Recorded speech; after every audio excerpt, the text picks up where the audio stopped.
बिस्मिल्लाहिर्रहमानिर्रहीम।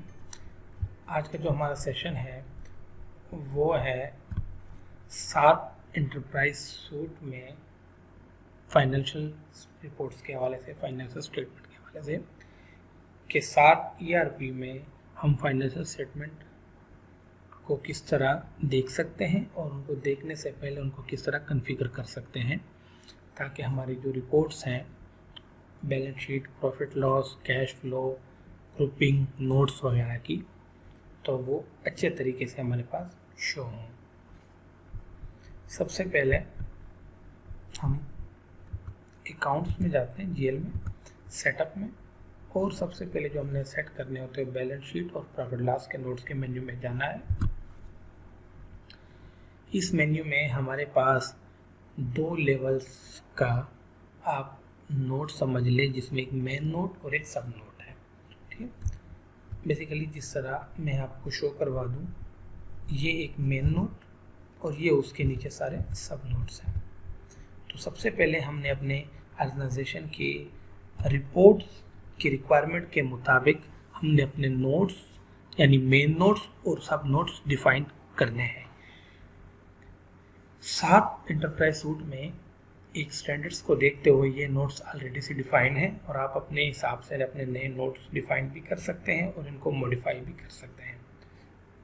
नए notes define करने के लिए सबसे पहले मैं आपको बताता हूँ कि जिस तरह मैं कैश ऑन बैंक का नोट्स डिफाइन कर रहा हूँ, मेन नोट्स, तो ये एक main code note automatically generated होता है।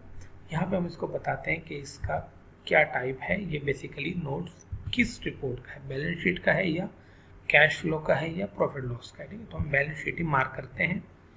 यहाँ पे उसका मेन टाइटल आ जाता है। यहाँ पे हम उसे बताते हैं ये एसेट्स का पार्ट है, लाइबिलिटी का है, इनकम है, एक्सपेंस है या शेयर कैपिटल। यहाँ पे शॉर्ट ऑर्डर है कि आपकी जो बैलेंस शीट और फाइनेंशियल रिपोर्ट प्रॉफिट लॉस होगी उसमें ये किस ऑर्डर पे शो होगा। और यहाँ नीचे बेसिकली लेबल्स हैं, मैं आपको नज़र आ रहे होंगे हमारे पास कुछ 10 से 12 लेबल्स। बेसिकली ये लेबल्स वो हैं जो कि हमारे फाइनेंशियल रिपोर्ट के फेस पे शो होते हैं ग्रुपिंग के लिए। फॉर एग्जांपल, जब आप बैलेंस शीट बनाते हैं तो उसमें इश्यू सब पेड अप कैपिटल होता है, लाइबिलिटीज़ होती है, एसेट्स होते हैं। तो जिस मेन नोट को मैं जो भी लेबल मार्क करता हूँ तो बैलेंस शीट या प्रॉफिट लॉस में वो नोट उस लेबल के अंडर आ जाता है। मैं आपको रिपोर्ट में फर्दर शो भी करवाऊँगा। फॉर एग्जाम्पल, अगर मैं प्रॉफिट लॉस की रिपोर्ट बनाता हूँ और मैंने सेल्स का जो हेड है इस तरह इसको मार्क किया हुआ ग्रॉस प्रॉफिट लॉस, तो इसका मतलब ये है कि जो सेल्स की मेरी फिगर्स होगी और जो सेल्स के जितने भी मेन नोट शो हो रहे होंगे, ये प्रॉफिट, इनका जो सम होगा वो ग्रॉस प्रॉफिट लॉस के सामने शो होगा या उसके अंडर शो होगा। इसी तरह उसके बाद मैं अदर एक्सपेंसेस मिला के, फॉर एग्जांपल मैं कॉस्ट ऑफ सेल निकाल देता हूँ, ये भी आपका ग्रॉस प्रॉफिट लॉस के आएगा। इस तरह अदर कॉस्ट ऑपरेटिंग के अंदर आएगी, अदर इनकम बिफोर टैक्सेशन और आफ्टर टैक्सेशन, ये उस लेवल के अंदर आएगा। तो इस तरह हमारे पास जितने भी हैं current liabilities, current assets, issues of capital, ये बेसिकली 3 हमारे पास बैलेंस शीट के लेबल्स हैं। इसी तरह gross profit loss, operating profit loss, profit before taxation, profit after taxation, adjustments वगैरह या नॉन करंट लाइबिलिटीज़ और नॉन करंट, ये भी बैलेंस शीट के हैं। प्रॉफिट लॉस अकाउंट, ये सारी चीज़ें प्रॉफिट लॉस की हैं। तो हम बेसिकली यहाँ से मार्क करके उसे बताते हैं कि इसने किस लेवल के अंदर शो होना है। जैसे ही मेरे पास मेन नोट मैंने सेव कर दिया, उसके बाद बारी आती है उस मेन नोट्स के अंदर सब नोट्स की। इस तरह मैं कैश के आपको बता रहा था, जैसे मैंने प्लस पे क्लिक किया तो यहाँ पे मेरे पास नोट्स नंबर है 29। अब उसके अंदर मैंने सब नोट्स बनाने, जैसे ऑलरेडी बने हुए कैश इन हैंड, तो इसको भी मैंने एक शॉर्ट ऑर्डर देना है ताकि नोट्स की ग्रुपिंग में उसी ऑर्डर पे शो हो, और उसको एक टाइटल देना है। और ये जो सब नोट है बेसिकली मेरे फाइल के तीसरे लेवल के साथ जो लिंक होना है वो इसी नोट में होना है, और ये क्लब होके बैलेंस शीट और प्रॉफिट लॉस में इस मेन नोट्स में टोटल शो होगा, और वो उन सारे मेन नोट्स का टोटल उनके लेवल के सामने या लेवल के ऊपर या लेवल के नीचे शो होगा जो हमने उसको लेवल मार्क किए होंगे। तो मैं आपको फर्दर रिपोर्ट्स में भी बताता हूँ। तो बेसिकली थी हमारे पास नोट्स की डिफिनीशन कि आपने 2 लेवल के नोट्स कैसे डिफाइन करने हैं, मेन नोट्स और सब नोट। इसके बाद हम जाते हैं GL में सेटअप में हमारे पास सबसे पहले बैलेंस शीट और प्रॉफिट लॉस नोट्स लिंकिंग, ये हमारे पास एक यहाँ पे विंडो शो हो रही है। बेसिकली ये जो दो आपको टाइटल कोड नज़र आ रही है हमारे ट्रायल का तीसरा लेवल है, जिसे हम सब लेवल भी कहते हैं। मैं आपको यहाँ पे चार्ट ऑफ अकाउंट में एक दफ़ा दोबारा शो भी करवा दूँ। जिस तरह हमारे पास यहाँ पे हेड आ रहा है, हमारे पास ट्रेड एंड अदर पेपर्स, ठीक है, 030101 ये कोड हमारे पास शो हो रहा है। तो मैं आपको यहाँ पे शो भी करवा दूँ कि बेसिकली हमारे पास ट्रायल का तीसरा लेवल है। यहाँ पे हम आपको देखते हैं ये वाला 03, 01 और 01, बेसिकली ये। अब इसके अंदर जितने भी हेड्स होंगे, इसके अंदर जितने भी हेड्स होंगे वो आपके उस नोट्स में, सब नोट्स में शो होंगे, और उनका जो सम होगा वो बैलेंस शीट या प्रॉफिट लॉस में मेन नोट्स के सामने शो होगा, और बहुत सारे मेन नोट्स का जो सम होगा वो उस लेवल के सामने शो होगा जो हमने उसको मार्क किया हुआ है। इस तरह इसके बाद जो हमारा नेक्स्ट कॉलम है वो है note ID debit balance sheet और note ID credit balance sheet. मतलब बैलेंस शीट की डेबिट साइड और क्रेडिट साइड पे जो मैंने सब नोट बनाए हैं वो मैं मार्क कर रहा हूँ कि इस ट्रायल के जितना भी इस ट्रायल के अंदर सम है वो इन सब नोट्स में शो हो जाए। तो मैंने जितने भी मेरी फॉर्मेटिंग के हिसाब से जितने भी सब नोट मैंने डिफाइन किए थे और जो मैंने जहाँ लिंक करने थे वो सारे मैंने बैलेंस शीट की डेबिट साइड और क्रेडिट साइड पे दोनों साइडों पे लगा दिए। ये हमने लगाने, और इसके सामने नोट आईडी प्रॉफिट लॉस, जहाँ पे हमारे पास बैलेंस शीट के आइटम्स है तो उनके आगे प्रॉफिट लॉस मैंने एम्प्टी छोड़ दिया, और बाकियों में जैसे स्टोर्स में मैं स्टोर्स का मैंने सब नोट लगाया, ये बेसिकली सब नोट ही शो हो रहे हैं। इसी तरह स्पेयर में, डेटर्स में, रिसीवेबल्स में, सारा कुछ। जैसे ही हमारे पास इनकम एक्सपेंस के हेड शुरू हो गए, यानी कि सेल्स और एक्सपेंस के हेड शुरू हो गए, तो मैंने डेबिट्स बैलेंस शीट की डेबिट साइड और क्रेडिट साइड पे दोनों पे मैंने अनएप्रोप्रिएटेड प्रॉफिट लॉस का एक कोड लगाया। बेसिकली ये ट्रायल का वो हेड होता है, या ये नोट्स का वो हेड होता है कि जब आपका फिजिकल ईयर क्लोज होता है तो आपके इनकम और एक्सपेंस का जो नेट होता है वो अगले साल अगले ईयर में इसमें क्लब हो जाता है। तो मैंने पूरी बैलेंस शीट में के नोट्स में दोनों साइडों पे सेम ही कोड लगाए, इनकम और एक्सपेंस के ट्रायल के आगे, और उसके अगेंस्ट जहाँ से इनकम और एक्सपेंस शुरू होती है तो जो मेन नोट्स और सब नोट्स मैंने सेल्स के लिए डिफाइन किए थे, प्रॉफिट लॉस के लिए डिफाइन किए थे, वो मैंने उनके आगे मार्क कर दिए हैं। ये बेसिकली सेल्स के आगे मैंने सेल्स के सब नोट लगा दिए हैं, रॉ मटेरियल के आगे मैंने कॉस्ट ऑफ, फॉर एग्जाम्पल मैं आपको सेल के शो करवा देता हूँ कि सब नोट मैंने कौन से लगाए। हम दोबारा आ जाते हैं बैलेंस शीट नोट्स में। यहाँ पे आपको नज़र आ रहा होगा बेसिकली सेल्स, ये मैंने एक मेन हेड बनाया और उनके 3 सब नोट बनाए, एक्सपोर्ट, लोकल यार्न और वेस्ट सेल। और बेसिकली एक्सपोर्ट के ट्रायल को मैंने एक्सपोर्ट वाला हेड लगा दिया, लोकल यार्न वाले को लोकल यार्न वाला लगा दिया, और वेस्ट सेल को बेसिकली वेस्ट सेल वाला ट्रायल लगा दिया। सब नोट्स मैंने सेव कर दिया। इन सारों को सेव करने के बाद अब हम जाते हैं अपने रिपोर्ट्स की तरफ, फाइनेंशियल रिपोर्ट्स की तरफ। सबसे पहले हम आते हैं फाइनेंशियल स्टेटमेंट्स। हमने अपना ईयर सेलेक्ट करना होता है और उस ईयर में सबसे पहले हम देखते हैं बैलेंस शीट की रिपोर्ट।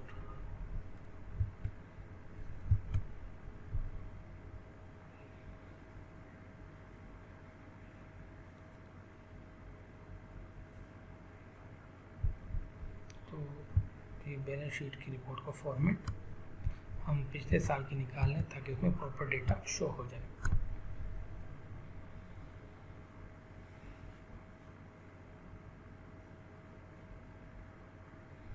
ये देखिए, ये हमारे पास बैलेंस शीट की कंप्लीट रिपोर्ट।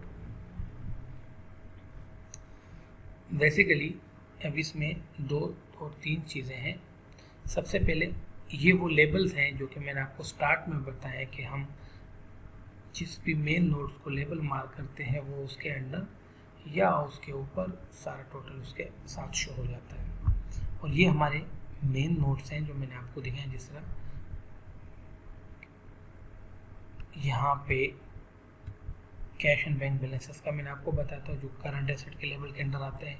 इस तरह करंट लायबिलिटी के अंदर जो अदर पेबल्स वगैरह आती हैं। अगर हमारा ट्रायल टैली है तो हमारी बैलेंस शीट भी टैली होगी, बशर्ते कि आपने अगर नोट्स सही लगाए हुए हैं। और बेसिकली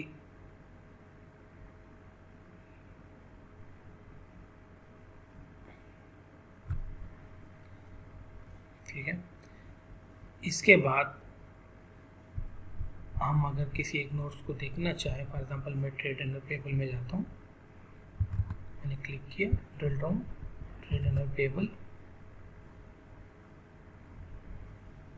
उसके अंदर जो मैंने आपको हेड्स बताए थे सब नोट्स, वो सारे शो हो गए। ये कौन से सब नोट्स हैं मैं आपको एक बार दोबारा दिखा दूँ।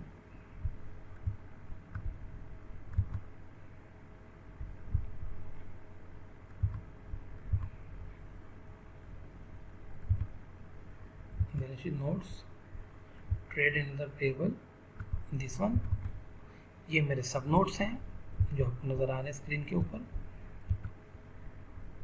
और ये मेरे रिपोर्ट्स में वो सब नोट्स आ रहे हैं जो कि मैंने आपको शो करवाया। इन सब नोट्स के मैं फर्दर जब एंट्री करने जाता हूँ तो बेसिकली ये मेरे पास बैलेंस शीट की ग्रुपिंग आ गई है कि ट्रेड एंड अदर पेबल की ये ग्रुपिंग है। और इस ग्रुपिंग में कौन कौन से ट्रायल के हेड्स शामिल हैं, तो इसने मुझे ट्रायल पे जाके एग्जैक्ट ट्रायल पे ले गया। और ट्रायल से मैं फर्दर उस लेजर पे भी जा सकता हूँ, जो लेजर मेरा जिससे मेरा ट्रायल बन जाता है। तो बेसिकली ये ड्रिल डाउन सारे मेथड्स हैं जिससे मैं बैलेंस शीट या प्रॉफिट लॉस के किसी भी नोट्स या ग्रुपिंग से आगे जा सकता हूँ। इस तरह आप कैश एंड बैंक बैलेंसेस को भी देख सकते हैं। सिक्योरिटीज डिपॉजिट, स्टोर हो गया, current asset, cash and bank balances, cash in hand मैं देखना चाहता हूँ।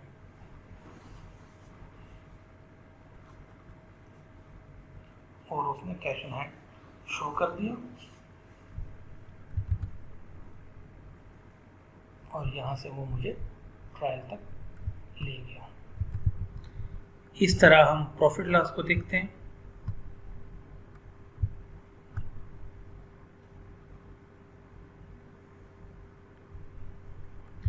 ये बेसिकली मेरे पास प्रॉफिट लॉस है।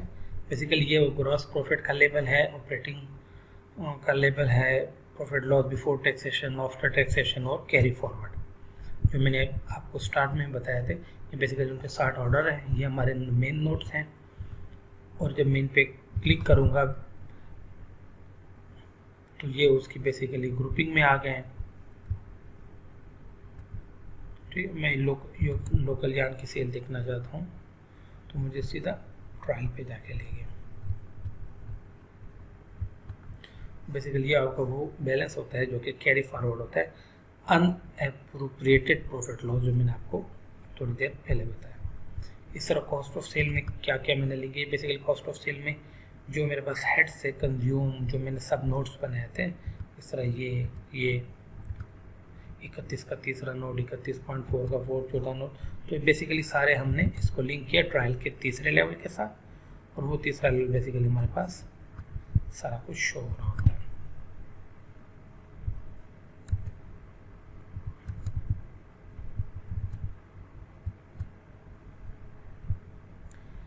इसके बाद हमारे पास ग्रुपिंग की रिपोर्ट्स हैं, बैलेंस शीट नोट्स ग्रुपिंग की।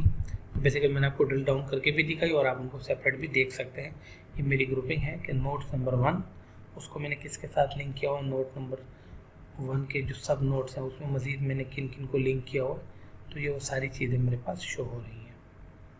मैं देखना चाहता हूँ कि स्पेयर के साथ मैंने किस ट्रायल को लिंक किया था, तो बेसिकली वो ट्रायल मेरे सामने आ गया। ये बैलेंस शीट की नोट्स ग्रुपिंग है। इसके बाद हमारे पास प्रॉफिट लॉस की नोट्स ग्रुपिंग जो मैंने आपको ड्रिल डाउन करके भी दिखाई थी और मैं अलहदा से रिपोर्ट पे भी हम देख सकते हैं।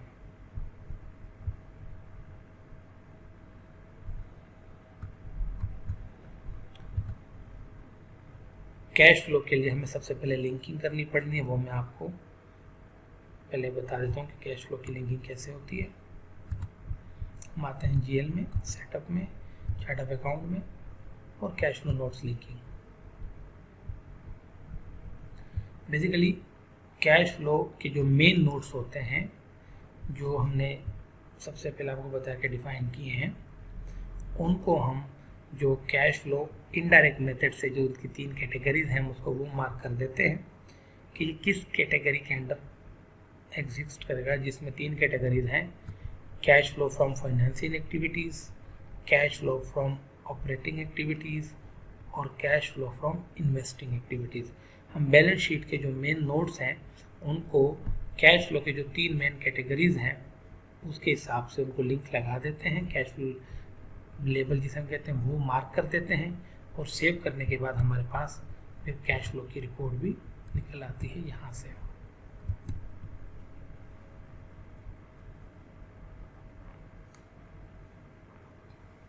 तो ये हमारी कैश फ्लो की रिपोर्ट इनडायरेक्ट मेथड से आपके सामने है।